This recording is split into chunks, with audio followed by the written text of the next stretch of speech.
think there's a lot of people that's overpaid for an ego versus the talent and versus the skills that they can bring. I look for developers and for team members in places where you'll be kind of like amazed at the amount of talent, which is untapped. I care about your character and your ability to be able to work in a team and be able to understand a company culture. With respect to salaries and let's say you're bootstrapping, we're all plugged into the ecosystem. There are senior devs asking for 150 grand plus salaries. There's some serious money going around the blockchain space for established engineers, PR people, BD people. Everyone's really commanding quite a high salary. Do you think it's worth it? Do you work out some sort of token deal? What would you advise to get top tier talent for people who are building that vision? Top tier talent isn't in the place where you think it is. Ooh, that's a good one. I'll tell you straight, I think, no offense, guys, and this is my humble opinion, I think there's a lot of people that's overpaid for an ego versus the talent and versus the skills that they can bring. What I can say to you, we are extremely fortunate to have the team that we have. And we don't pay small salaries. But you got to make sure that you earn that salary. That's the important thing. And it's not us that does the measurement. It's the team leads that makes the measurement because they basically know it's their budget that they're spending. And this is the important thing is many people have come to join the team, took a pay cut, took less than what they can get in the market. But that's because they don't just do it for a job and just for money. They do it because of the culture and because of the team and because what they believe in. What I can say is offer your developers, once they've proven themselves, or your team, not just your developers, but your entire team, once they've proven themselves over a consecutive time, make sure that you put a plan in to make them more part of the company. Because that's the important thing. The more a part they become, the more at home they will feel. And I can tell you, I don't look in your normal places for developers. I look for developers in places and for team members in places where they understand the struggle. And you'll be kind of like amazed at the amount of talent which is untapped, which you can find in certain places. It's astonishing of how creative they can be in technology. And this is what makes it so fantastic and makes it feasible for us to do it. And we don't care about your jurisdiction. We don't care about your ethnicity. We don't care about, we're a multicultural society. And if you've got the skills, we're willing to listen and we're willing to pay for them. And we'll pay what they're worth. And I don't mean I'm going to skimp on a payment. We are generous. And bonuses are important. Raises are important. Milestones. Set milestones. Those achievements can actually, we're not the best at corporate events. I'll say that. We've tried to establish one, but it's really hard. And with most of our team being remote. But what I can say is the team members that are close by, team leads have arranged their own get-togethers and things like this, which we've paid for. And we've done some of our own corporate events and things like this. We're still looking to do a whole full corporate event, but everyone needs to go to one place. So we're trying to see where the best place is. But the most important part is have several milestones for yourself in the company, which is specifically aimed at your team. You as the founder. And,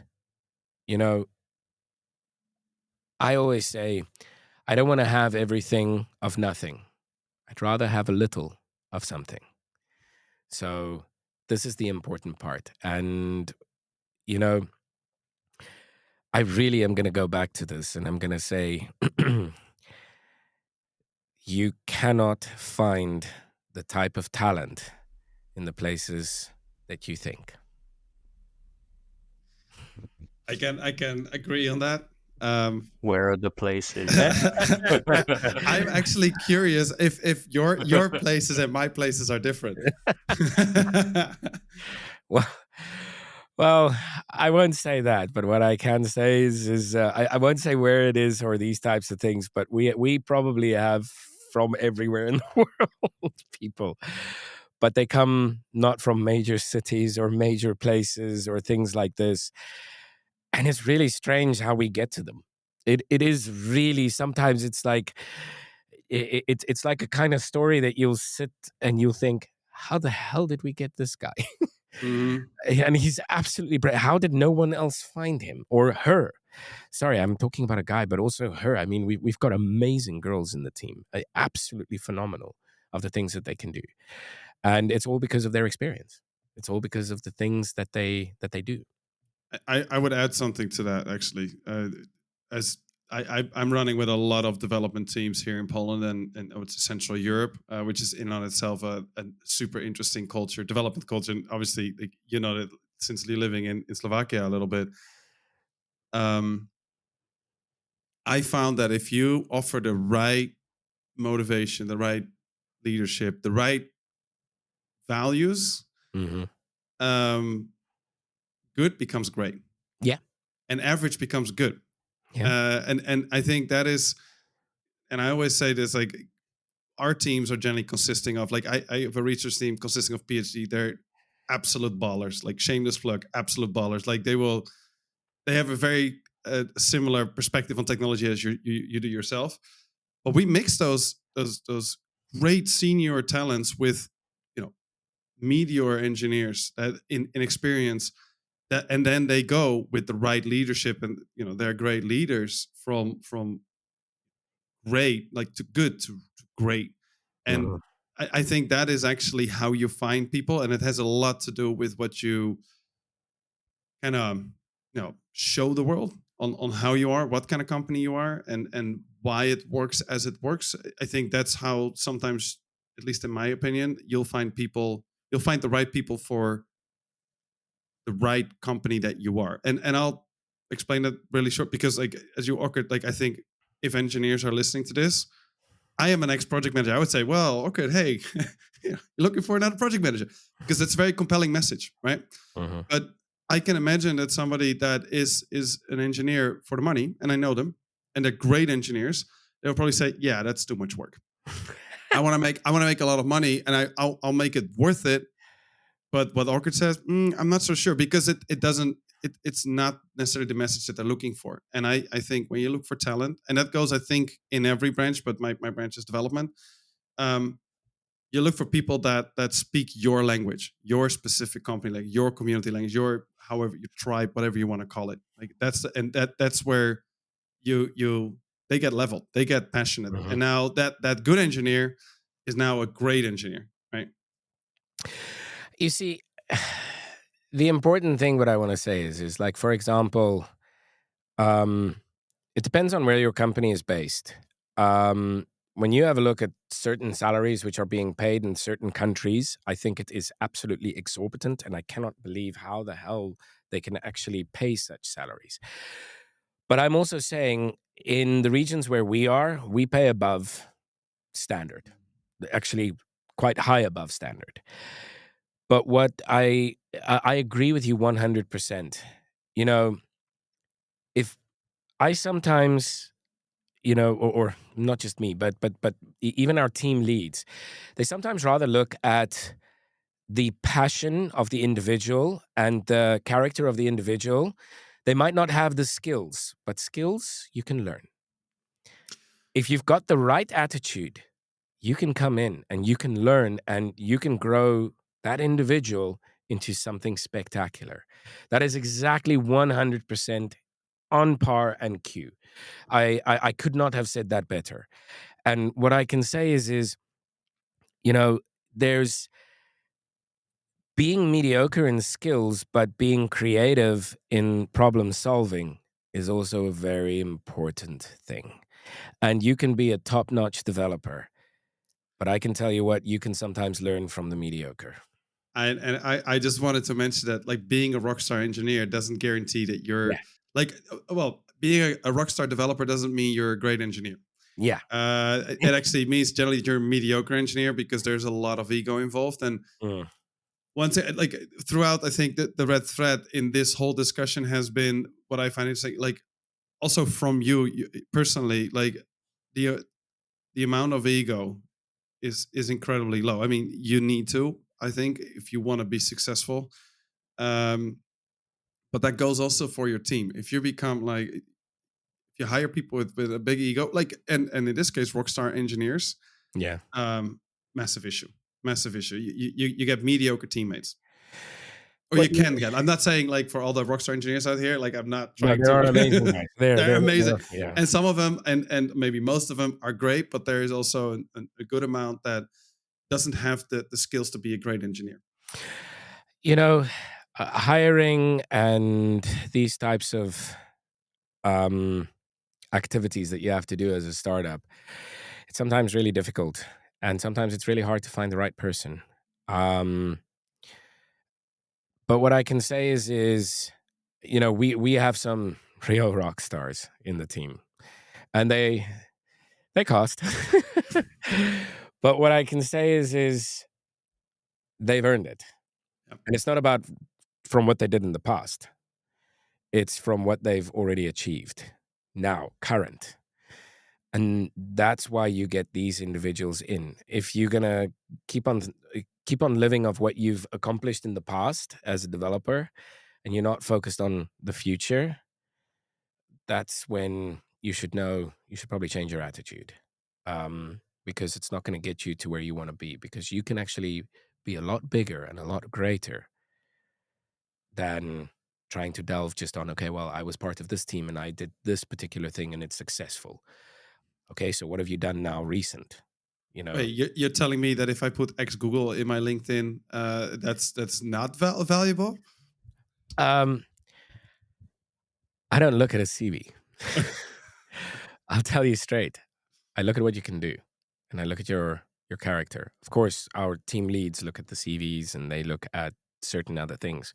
Me personally, when Rastislav and I were hiring, I used to tell our HR department, they used to get the CVs, they used to go through the CVs and things like this. And they used to want to put the CV in front of me. Should we interview? Should we not? And I said, just interview. And we gave almost everyone a chance that came in. It was only when it was like really not not where we think. But what I can say is um, I really don't actually care whether you have an education or what you've done in the past. I care about what you can do right now. I care about also your character and your ability to be able to work in a team and be able to understand a company culture. These are the things that I think is more important, because your skills, we can always teach you skills. You know, this is also one thing which is quite important to say to startups.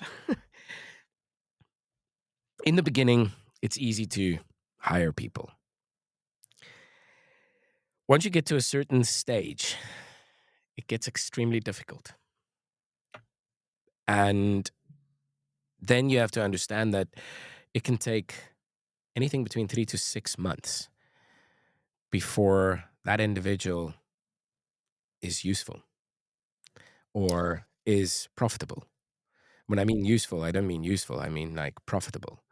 Because they need to learn, they need to understand the repositories, they need to go through all the code, they need to understand all the documentation, they need to understand how the project's put together, the architecture, they need to understand the deployment, the DevOps section, all the things, how the communicators are working, all these types of different things that they got to look at. Once they've understood that, then they can actually start participating. But it depends on how big and what's the scale of your project and how far you are in the project. And you always need to keep that into account. So Now it's like, someone says, oh, well, we can do the project faster if we hire more people. It's going to take at least 3 months before we get the speed going. This is the 9 months of 9 mothers, 1 month baby discussion. Yeah, no, we've had them.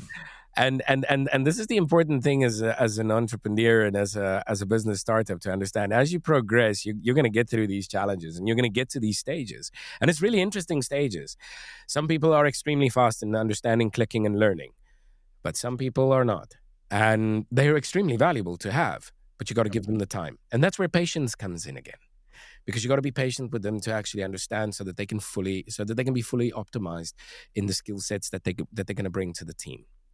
And that's the important aspect to it. But everyone matters. It is the important thing of that. I want to add one more thing, Charlie, and then because I know where you want to go with this. I think that's also the piece with overspending. Yeah, it's really easy to get when you're in that stage of startup or kind of scale up. You might feel very often, oh, if I throw more money at the problem, it will solve the problem.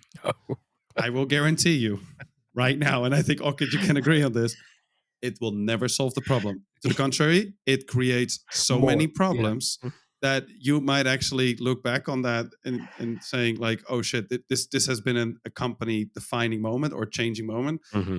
And we've seen companies go bankrupt because of it. Because they were unable to go from that startup phase to a scale-up phase because they figured, oh yeah, now we need to deliver 15 features, so we're going to build 15 feature teams. That means 60 people, and we're going to hire them all in 1 month, and this is all going to happen. Nope. Yeah, that's exactly.